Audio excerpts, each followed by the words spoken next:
that's a little bit better. All right, so what are we going to talk about today? Well, if this is your first time for a live 10-minute 2-Tip Tuesday, let me give you a little introduction to what we are going to talk about here. So every Tuesday at 11 a.m. Central Standard Time, I, Amelia Borland, occupational therapist and owner of Higher Standards Caregiver Training, am going to give you 2 super valuable tips. The first one is for caregivers, and the second one is for caregiving organizations. Now, before we get started, y'all, let me just say this information is for educational purposes only. So, if anything that you hear that I say today reminds you of someone or something that you think needs intervention from a licensed healthcare provider, then please make sure that you are getting assistance from a licensed provider, as this is for educational purposes only. All right, so if you are not new to 10-Minute 2-Tip Tuesday, if you have watched it many times before, then you probably noticed that I am not in my normal place right now, and that is because obviously, also, I just got back from like a run. I'm not in my normal setup here, and that is because it's spring break, y'all. I'm out in fabulous, sunny Los Angeles, super happy to be here, but I still wanted to make sure that I was delivering this content, y'all. So we're gonna go ahead and get started.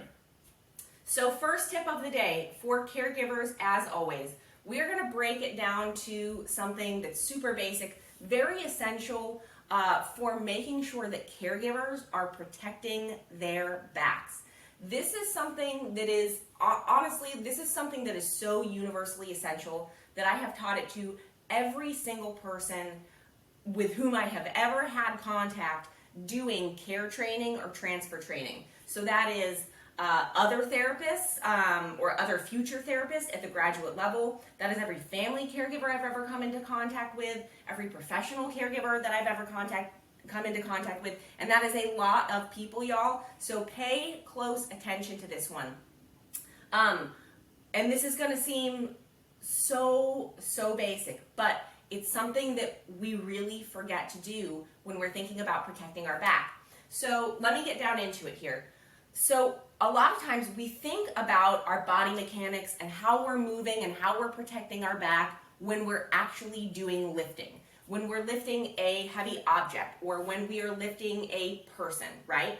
But a lot of times it's just as easy to injure your back if you're not paying attention to good body mechanics when you're doing the rest of your daily activities, when you're doing the rest of the tasks that you need to do when you're taking care of someone. So what am I talking about here? I'm talking about making sure that we're using good body mechanics when we're, say, adjusting someone's wheelchair footrest. Instead of bending straight over like this and putting all of that weight on your spine, squatting down to do it instead. Instead of bending over to tie someone's shoelaces or to pick something up off the floor, making sure that we're using those good body mechanics to protect our backs 100% of the time. Even if we are not lifting a heavy load, we still want to make sure that we're doing the things that we need to do to protect our bodies and protect our backs, because you can do everything right every time you have a heavy lift. You can. But you can still end up with a back injury if all of the other 100 times per day you are putting that load on your back to do the little stuff. I call it back death by 1,000 cuts. And we want to avoid it. It's super easy to avoid if we simply use good body mechanics all of the time and not just when we think about lifting a heavy load. So again, very essential basics, getting down to the foundations of how we care for ourselves physically as caregivers, because being a caregiver can be a super physical job. But it's one that I really wanted to share with you here today. Okay, moving on to tip number 2, which as always is for caregiving organizations. And I've been thinking a lot about this, one, because I'm technically on vacation right now, although I am sort of working right now, but sometimes this is how things goes. But this is something that I've been thinking a lot about in my own business, that I talk with a lot of my clients about, and it's really about protecting your time. When you are the owner of any business, particularly though when you're the leader of a caregiving organization where there are so many moving parts and there's just so many opportunities for chaos to enter into the mix during the day, it's really important that you are taking the steps that you need to take in order to protect your time. And of course, I don't just mean your time, your personal time, your time to rest, your time to recharge, your time to go on vacation. Although that certainly is important to do because you can't keep going if your battery is empty. But I'm also talking about thinking about what are the essential things that you really have to do for your organization to allow your organization to achieve its mission, to achieve its goals. Whether that's growing, whether that's making sure you are delivering the best product possible, whatever that is, there are not probably 100 things for you personally that you need to be doing to do that. There's probably a short list of just a few that you really need to make sure that you have your time devoted to, that you have time blocked for in order to accomplish those essential tasks and functions. But as we all know, what can happen when you are the leader of an organization, you have emails coming in, you've got calls coming in, you've got requests coming in left and right. And it makes it really hard to protect your time, to do those essential things that you have to do, that your organization or your business cannot exist without. So that's my tip for caregiving organizations today. Make sure that you are being mindful of protecting your time so that you are able to accomplish those really essential tasks that you have to be able to accomplish in order to successfully meet the mission that you have set for yourself and for your organization.